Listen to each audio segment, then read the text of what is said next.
What's up, my guys and geeks? As you know, I've made tons of videos ranking my favorite characters from different franchises. Harry Potter, Percy Jackson, Star Wars, I'll link a playlist somewhere up here.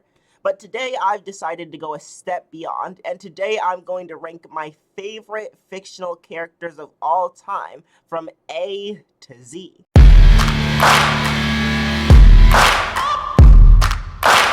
Alright, if you go on to enjoy this video, be sure to give it a thumbs up, subscribe, and hit that notifications bell for more awesome Geek Space content. And remember that this is just in my opinion, it's not the right opinion by any means. So give me your favorite fictional characters A to Z in the comments down below. The way this is going to work is that for each letter of the alphabet, I've picked out my favorite fictional character, and we're just going to go through the list. Starting off with A, Anakin Skywalker or Darth Vader from Star Wars. This is where the fun begins.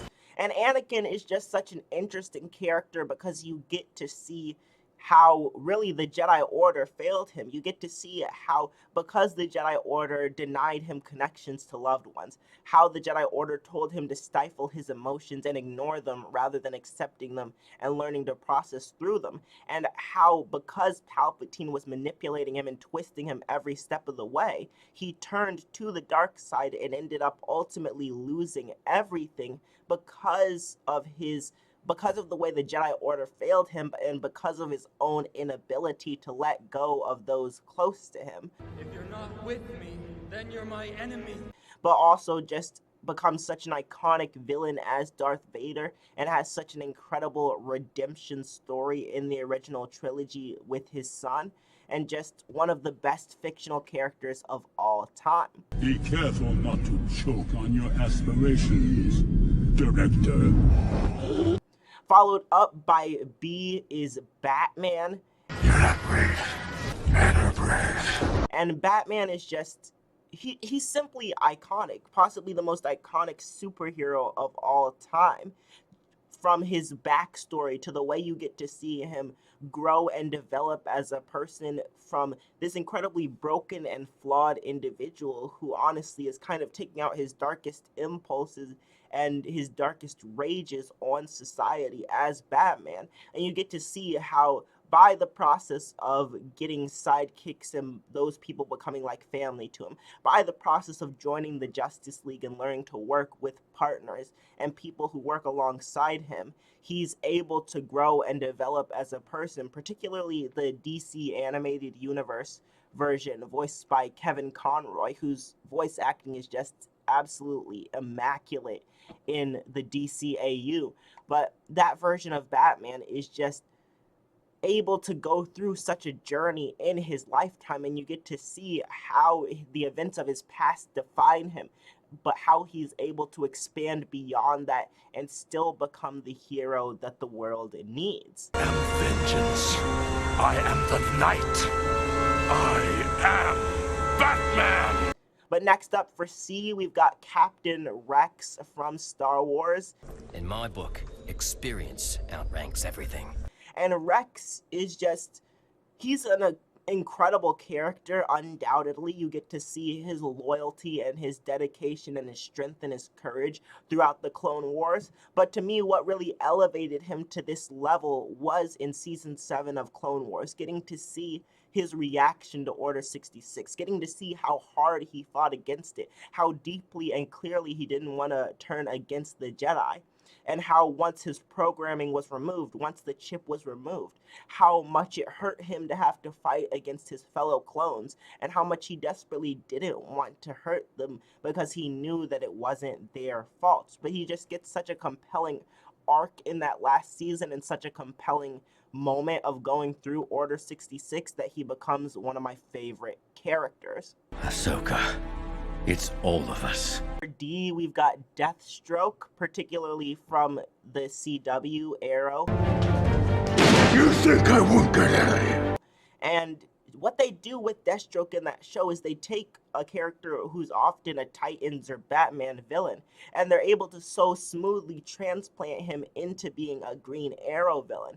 And they're able to create this reasonable backstory where Slade was on the island when Oliver was stranded, and how their history there, and how Slade's hatred for Oliver, while partially fueled by the Mirakuru drug that Slade was injected with, also comes from Oliver kind of failing Slade and failing his other allies on the island, and how, because of circumstances completely outside of their control, Slade ended up getting betrayed and hurt in the deepest way possible, and how really he comes back and he seeks vengeance against Oliver, and you can sometimes sympathize with him while also absolutely agreeing that he's a terrible and terrifying villain that definitely needs to be stopped. I keep my promises, kid. I keep my promises! But next up for E, we've got Eobard Thawne, or the Reverse Flash from the CW. Goals are beyond your understanding.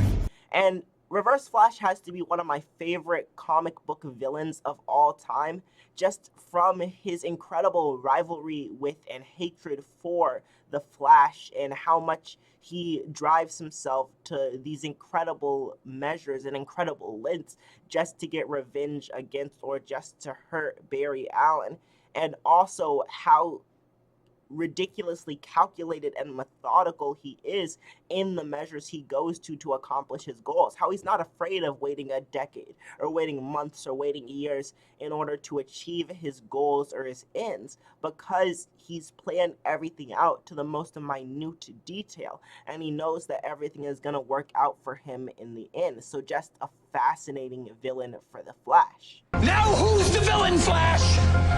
Now who's the villain? But speaking of the Flash, my favorite character for F is going to be Flash. I'm the fastest man alive. And this is kind of an amalgamation of, I love the version from Justice League, who's Wally West, but I also love Grant Gustin's portrayal of Barry Allen from the CW show.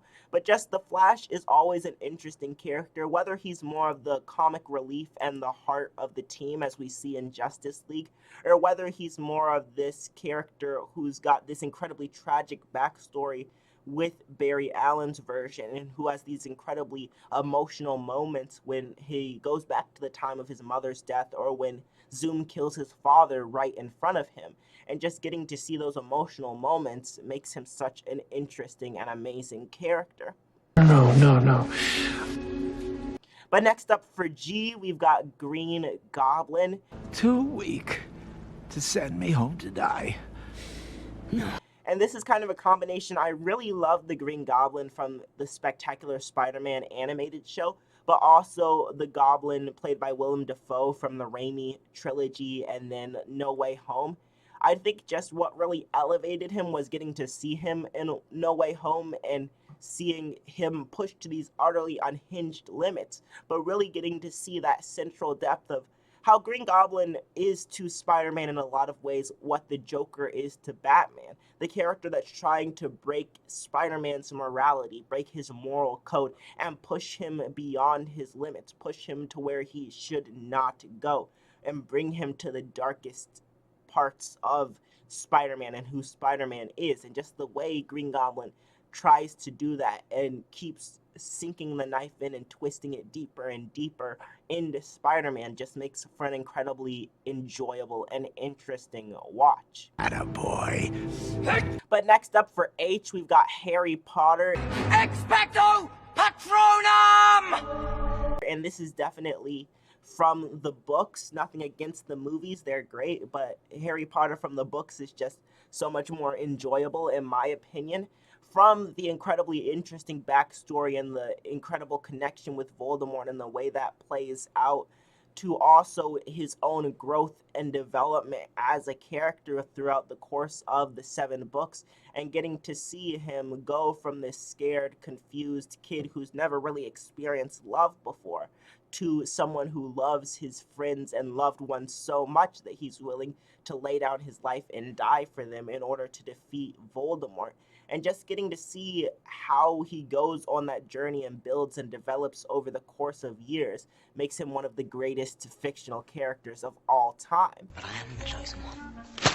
But next up, we've got Iron Man. And genius, billionaire, playboy, philanthropist. And Iron Man, I loved him in Earth's Mightiest Heroes, the animated show. He was great, but particularly in the MCU, they were able to take him and show this incredibly flawed, narcissistic, self-obsessed billionaire and show his journey from that point to being the guy who's willing to make the sacrifice play to protect the Earth and protect the ones he cares about. And just getting to see him grow on that journey, getting to see him maintain the same snark and personality, while also learning and growing and expanding beyond his own selfish and self-destructive tendencies to help and defend and genuinely make a positive impact on others, just makes him such an interesting and compelling character to watch. Doth mother know you weareth her drapes? But next up for Jay, we've got the Joker. Why so serious? And honestly, I can't really pick my favorite iteration of the Joker because he's so amazing, voiced by Mark Hamill in the DCAU. But then also there's Heath Ledger's version in The Dark Knight. He's such an interesting and compelling and almost universally well-written character, except for the DCEU, but we won't talk about that.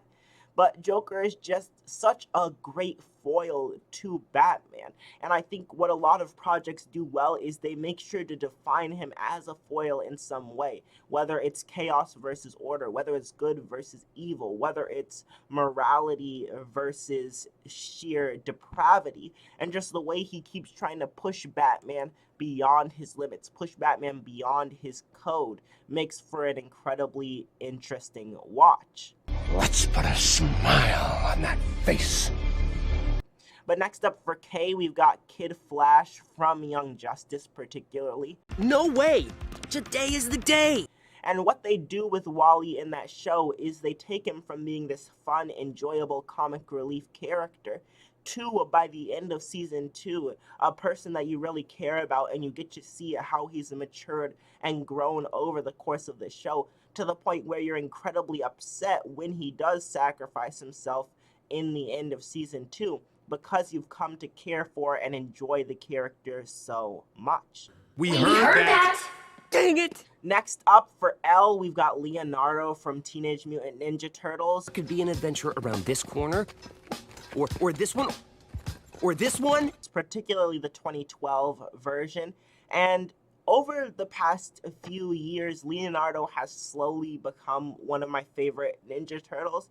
At first, I didn't really enjoy him as much as I enjoyed the others, but getting to see his character growth, getting to see the arcs that they bring him on, and the way that he's forced to develop and grow as a leader, and how he grows in his understanding of what a leader is meant to be, and learns how to best work with his brothers and lead them and unite them, and learns how necessarily being a leader doesn't always mean that everything goes exactly the way you want it to, but rather that you're able to command and able to support and unite your brothers as one into this fighting team.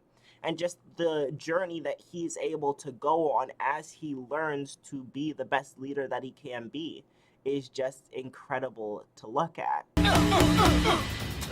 But next, M has to be one of my favorite fictional characters of all time, even amongst this list, and that's Maul, or Darth Maul from Star Wars. Kenobi. And he's probably the character I'd say benefited the most from the animated Clone Wars series, because he went from being this one-off, somewhat forgettable villain in Phantom Menace, who his main thing was that he had a really cool lightsaber and some cool fight scenes, to being this compelling, tragic character that you get to see in the animated show, who you get to see his hatred for Obi-Wan, but you also get to see how he's been twisted and manipulated and trained by the Sith from basically day one, and how a lot of that has contributed to who he is by the time we get to see him as an adult. Kenobi! But next up for N, we've got Nightwing, also from Young Justice primarily. From this day forward, call me Nightwing.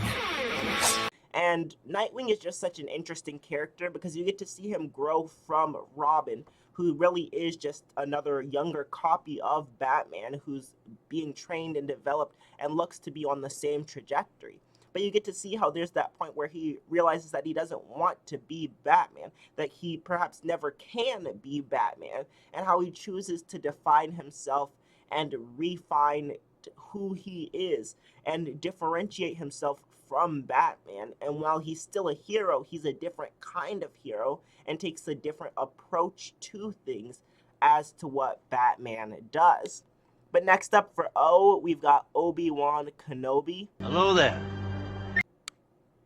Obi-Wan is just a great character because you get to see his relationship with Anakin. You get to see how they grow from being acquaintances to being best friends to being brothers, really.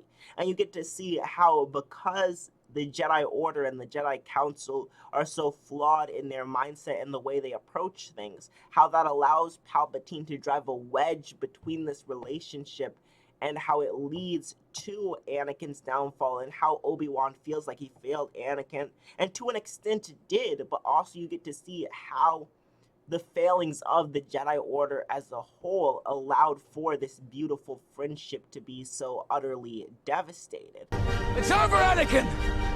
I have the high ground! But next up for P, we've got Percy Jackson. This is a pen. This is a pen.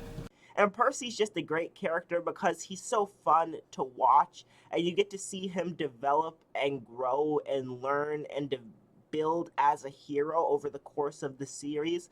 But you also get to see how he keeps true to the deepest parts of himself. How despite people telling him that his fatal flaw is valuing his friends too much and how he's going to sacrifice the world in order to protect his friends, he determines that because both are so important to him, he's going to protect his friends and save the world. And you get to see how he never betrays that part of himself despite the utter depths of depravity and the terrible things that he has to endure. Percy Jackson. Next up for Q, we've got Question from the Justice League Unlimited show, mainly.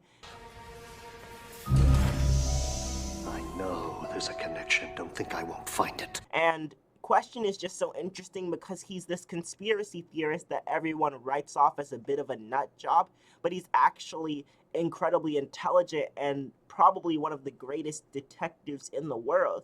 And you get to see how behind the faceless mask that he wears, there's a lot of insecurity and concerns about what other people think of him, and how he just keeps going despite his insecurities and despite his personal self-doubts, and how he's able to figure out and accomplish so much because he remains true to who he is and doesn't deny the part of himself that can't help looking for connections.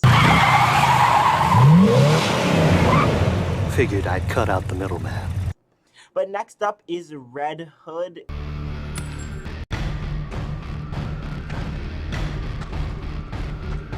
And Red Hood's story, honestly, might be one of my favorite stories out of any fictional character. Just the idea that Batman took on this protege who came to learn and grow and become a hero, and who trusted Batman through thick and thin. But Batman fails him one time, and fails him in the most tragic and epic way, and allows the Joker to kill him. And you get to see how when Jason comes back to life, how he sees that Batman still lets the Joker go on killing other people and destroying other lives. And you get to see how his realization of Batman's often failings to restrain his own rogues gallery and failings to avenge and properly protect the citizens of Gotham. You get to see how that leads Jason down this darker path of becoming a different kind of hero who believes that killing criminals is the only way to truly achieve peace. But next up for S, we've got Static Shock, and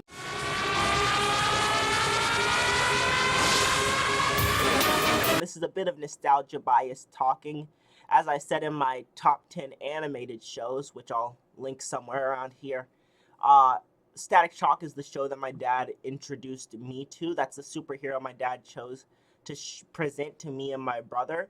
And I just always enjoyed Static as this character who's able to grapple with and deal with incredibly heavy issues and topics while still being an enjoyable and lovable character. He's still able to be a teenager and really feel like a teenager while also grappling with these heavy and intense issues and difficult topics. And you get to see how all of that turns him into this incredible hero. I was in the hood. Thought I'd pop in.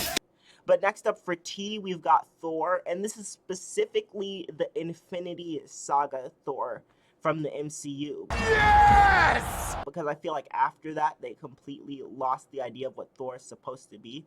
I like how they redefine Thor as this sometimes more comedic character.